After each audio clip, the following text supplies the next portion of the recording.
We're talking about LinkedIn today. If you are somebody that is using LinkedIn already in your marketing, well, hopefully we'll be able to give you some additional hints and tips. If you're not, then are you missing out on something that could be absolutely enormous and a great way to build engagement with your prospective clients, and also to find new clients that maybe you can market to and then at a later date you can sell to as well. And at the end of the day, that's what business is all about, isn't it? It is all about increasing the revenue, making some money. Now, understanding your market and your ideal types of clients, we've got a pyramid here which kind of explains a little bit about the different types of clients. Let's just have a quick look at that pyramid. There it is there. Now, the thing that surprised me the most about this when I saw this initially was just how much of your client base, 50%, will never buy your product or your service, even though you've connected with them. And that, I suppose, is probably true right across the board, isn't it, Rupert? Yes, it's a little bit of a generic graphic that will vary a little bit from industry sector to industry sector and client type to client type. But a lot of people make the mistake of trying to reach everyone. And the difficulty is by trying to reach everyone, you reach no one, because everything's just too diluted. So it's very important to understand the importance of segmentation, which we'll talk a bit about later on. But you need to try and ignore that bottom 50%. All right, so let's look at the slide once again. Let's look at the bits that are really going to mean something. So we've got 40% potential customers for your product, but don't know it yet. So these are they're not disillusioned with you. They're not delinquent customers. They just don't know they want what you've got. They may not even know that you exist as well. So it's about trying to find ways of being able to engage with that wider group. And of course, some of that 40% over time, once relationships continue to be nurtured, will actually then start to become part of the 10% and the 3%. Okay, and that's a big thing. So let's look at that slide again, because you just mentioned it just then. So we've got 7% want to buy, but not yet, and then the 3%. I suppose this is what everybody's after, who want to buy today. So I noticed there as well that you're talking about nurturing prospects into the top 10%, developing your prospects that you're already talking to, and it's the top 50% which are really important to you. Yeah, so the top 50% are the ones which are fairly easy to get at, for example, by using LinkedIn, some of the advanced search techniques. It can be quite difficult to find out which one of those want to buy something now, but of course you can take data from other sources. So, for example, you might be able to feed in to some activities coming from groups on LinkedIn, or equally, certain signals people are giving you on Twitter, for example, and enriching it in those type of conversations that way. But you're aiming for the 50%. What you'll find as part of any form of marketing campaign, though, is there's two main aspects. One is you want to nurture those relationships so they become part of the 7% and 3%, so they want to buy your stuff finally. Mm-hmm. But the other thing is what you will find is that you will start to reach the 3% and 7% are just part of the normal process. Okay, so for example, if we take ourselves as a case in point, we picked up several clients in the top 3%, 7%. First of all, they didn't initially know about us, but they quickly found out. But it just happened to hit them at the right time, and they wanted our products and services today. So what you're saying then is be prepared for that wastage that's going to be there. Be prepared for half the people that you contact they're just names on a database effectively, but realise the other 50% you nurture everybody and expect 50% of them to come through. Well, the bottom 50% you try and avoid altogether, simply because they're not in your target market. So the top 50%. At some point, they've got the potential to become a customer or a client. And it's about nurturing those relationships. Some of those relationships can take quite a long time to build up. Other cases, it can happen very quickly. So social selling really is very much more about building on the relationship and getting people to the point where they're actually really interested in having a conversation. So you need to obviously focus on the building the leads or the prospects to start with. You can do that through LinkedIn, but equally you may have access to some very good lists of your own. Aiming for those in your target markets. Then you need to put a really strong prospect nurturing process in place. What do you mean by that, Rupert? So it's about starting to engage with people, connect with people, engaging with people. Now, we use the term engage all the time. Yes. And so what do we mean by that? Is it, thank you very much for connecting? Is it Is it teasing them about the product that you have? Is it giving them some information, some free advice? What is it? How do you nurture a prospect? Right. Well, there's some very soft ways of doing it, which you can do through groups in LinkedIn, and that's a great way, especially with building awareness or creating blogs and putting that into the LinkedIn stream. If you talk about on the messaging side, you obviously got InMail, which is a paid-for service, part of premium. You're very restricted on how many messages you can send out through that.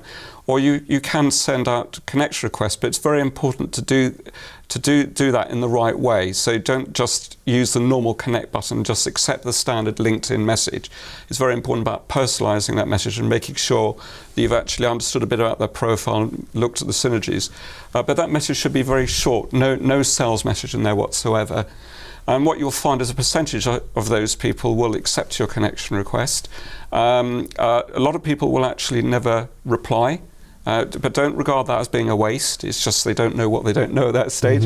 So, and then following on from that, it's then about having another conversation, but not a sales-based conversation. It's about basically respecting people in the right way, asking a couple of questions, getting their permission to share some information, and then if they come back and say yes, please do, then of course you can then it'd be rude not to give them what they're asking for. So that's nurture. Let's just go back to the slide again. The last final piece on the slide, of course, is down the bottom, the sales optimization system. Build on relationships so that those prospects are asking to have sales-based conversations. This is where we're turning that nurture now into always be closing, ABC, isn't it? We're turning it into the sales call now. Yes, we are. But the big difference here with this approach is that people are actually asking to have those conversations. If you do things the right way, you can switch the dynamic around. So they're asking to have those conversations.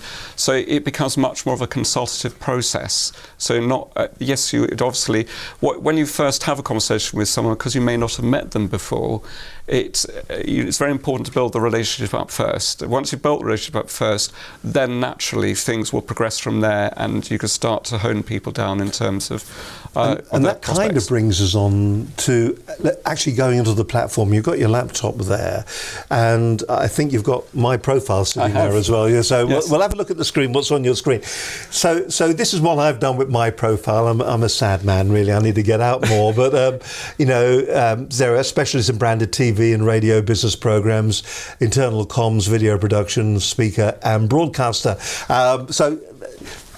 Using ticks, how important is your profile when it comes to using LinkedIn, both for the way you're selling yourself on, because people do come and actually look at your individual profile, don't they? And is that your personal sales platform? Yes, it is. And the great thing, look at your profile. Your actual summary is sort of very well presented, very well laid out. I like the ticks on there. That's great. My only slight comment there is I probably have a little bit of a soft call for action at the bottom with a phone number and possibly an email address if you're happy to do that. All right. Although, of course, that is recorded under the contact info there. There's nothing wrong in repeating it. Bulletized points work quite well too in a profile. But remember, it's all about the client or the prospect. So this is written a lot in the sort of, as I, for example. Generally, one part would be about I or what we can offer. We've switched more to a you and yours type conversation generally, and that works well. But you've got a great profile. I've bought into it straight away. Thank you very much. I worked very hard. Sorry. So you have the great profile. What's the next step when we're using this? So the thing to remember is that if you work on your profile, if you don't have a good picture of yourself, your head and shoulders picture, you're wasting an opportunity. Exactly. People buy from people.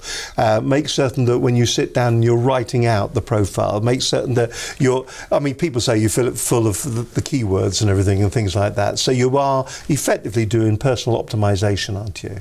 That's right, and of course what's in the headline title is particularly important for that. LinkedIn is very well optimized by Google anyway, but it's about people wanting to engage with you and accept your connection requests, because then once you've been able to get people into that space, you could start to build that relationship with people as well. So then you've got yourself a